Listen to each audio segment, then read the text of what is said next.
What's up, team? Welcome back to the channel. Coach Krys here, online fitness coach, strength and conditioning specialist at the Natty Hour. In this week's video, I wanted to take some time to go over my top 3 exercises for building boulder shoulders. I've been doing things that they told me I should never do. I've been doing things that they told me I could never do now.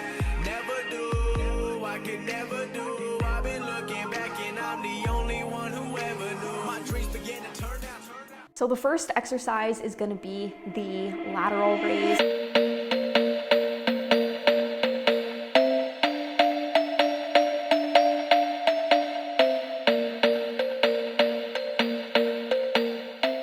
Honestly, when it comes to the lateral raise, I like to perform multiple variations. So it's super important to not overthink it, but I like the lateral raise to start off with when I'm doing a shoulder related workout, just because it's going to target the medial delt, and that's a pretty tough and challenging muscle group to target specifically. So I typically will do any type of lateral raise variation first, and then move into an overhead press, which we'll talk about a little bit later, which is gonna help target the front delt. But the medial delt, that's what really helps just get that capped shoulder look that most people are chasing. So because of that, I like to perform the lateral raise at the beginning of a shoulder workout, just because that's when I'm at my strongest, that's when I have my most energy. So prioritizing the area of the delt that I want to target the most at the beginning of the workout can be optimal. So honestly, I'll typically start out with maybe a dumbbell lateral raise.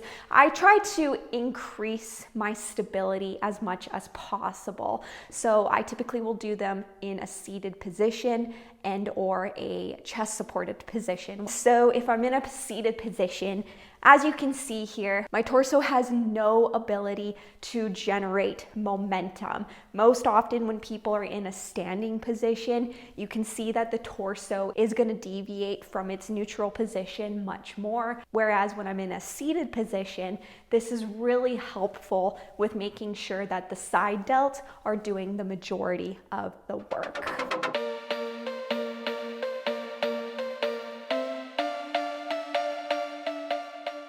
But like I said previously, being in a chest supported position is another great option, because that again is going to reduce and eliminate any momentum. So I typically will have an incline bench at a little bit of a side angle, just so that way I'm a little bit more forward versus more upright. That way I can ensure that the dumbbells are going to be in a good position and a good alignment.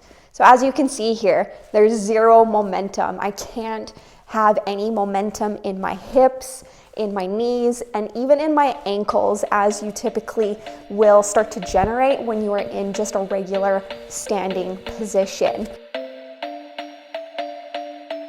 So the final thing that I'll say about the lateral raise is I try to make sure that it's not in a lateral position. I know that doesn't sound overly intuitive because of the name, but we don't want to have our arms completely out to the side. In order to target the medial delts effectively, kind of want your arms a little bit more out in front of you. So typically I'll say like about the 10 and 2 o'clock time frame is where you want your arms to be. Most people will try to achieve 9 and 3 o'clock, which isn't going to be overly effective for targeting the side delt. So typically a little bit more out in front of you.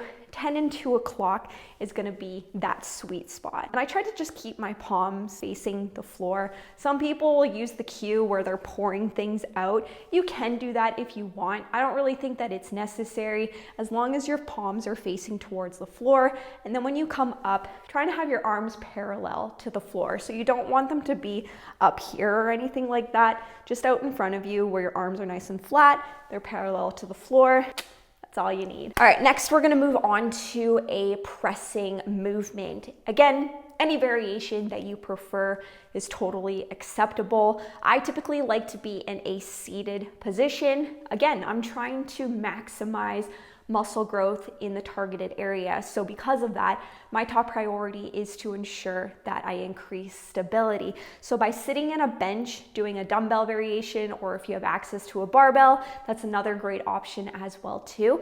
being in a seated position is going to allow you to maintain a 5-point contact. So that's your feet, your butt, your shoulders, and your head. That way you can just focus on maximizing the amount of load that you are lifting for the targeted area. So by me being in a seated position, I'm not going to be arching my lower back, which often happens when you are in a standing position. So doing like a barbell standing overhead press, for example. So for me, personally, I prefer to be in a seated position. So I'll have my bench at a little bit of an incline versus being completely upright. I just find that it is better alignment for stacking my joints. So it's going to be a little bit further back, and I'll maintain head contact. So when I'm doing the overhead press, you'll notice that my palms are more so facing towards each other. I don't have them flying out like this. I just find that that puts an impingement on my shoulders and it doesn't feel all that comfortable. So instead, I turn my palms in ever so slightly and I maintain that position throughout the overhead press. So palms are kind of facing each other and I'm making sure that my elbows aren't flared. Maintaining 5-point contact so you can see my head is really driving into the bench. I'm keeping my shoulder blades pressed against the bench. Butt stays glued to the bench, feet stay glued to the floor to maximize that stability. Final thing that I'll say about the overhead press is you want to make sure that you aren't arching that lower back. So like I said, you're more prone to doing that when you are in a standing position. That doesn't mean that you are not going to do that when you are in a seated position. So quite often when we're lifting too heavy, we tend to compensate to a degree where we do start to arch our lower back, and that's just going to really take the targeted area out of focus, and we don't want that, right? So drop the ego, drop the weight, make sure that you're keeping that back nice and tight against the bench so that way you maximize the targeted front delt. Last but not least, we're going to target the rear delts. I have found the best way for me to accomplish that is to be in a chest supported position. Targeting those rear delts can be pretty tough and pretty challenging, and doing any type of reverse fly can be really helpful with that. A lot of people will do just bent over reverse flies. Again, I want to maximize stability so that way we are really just maximizing that targeted area. So I will use an incline bench and still perform a reverse fly, but ensuring I'm in a chest supported position so that way we really maximize that targeted area. So we are going to do a prone chest supported reverse fly. So when you're doing the reverse fly, you want to make sure that your shoulders are protracted forward to some degree. Quite often people tend to pinch their shoulder blades together. That can really reduce the effectiveness of the exercise. So by making sure that your shoulders are more so rounded forward and you're just focusing on the reverse fly, that's going to be a really helpful way just to ensure that you're optimizing the targeted area of the rear delt.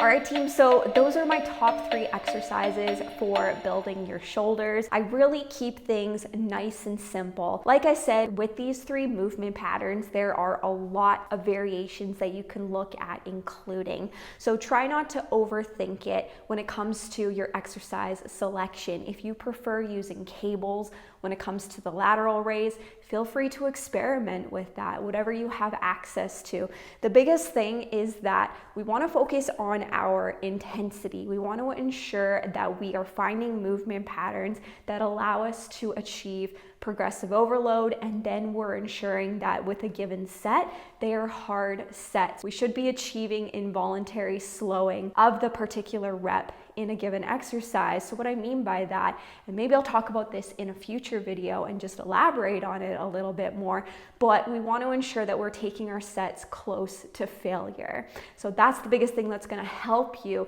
with optimizing your muscle growth. So if that's a topic that you guys want me to expand on, make sure you comment down below. Let me know if that's something that you're interested in me elaborating on in a future video. So that's it for this week's video. I hope you guys found it helpful. If you did, make sure you guys like the video, comment down below, and subscribe if you haven't already. Videos every single Monday. Thank you all so much for hanging out with me. I will see you all in the next one.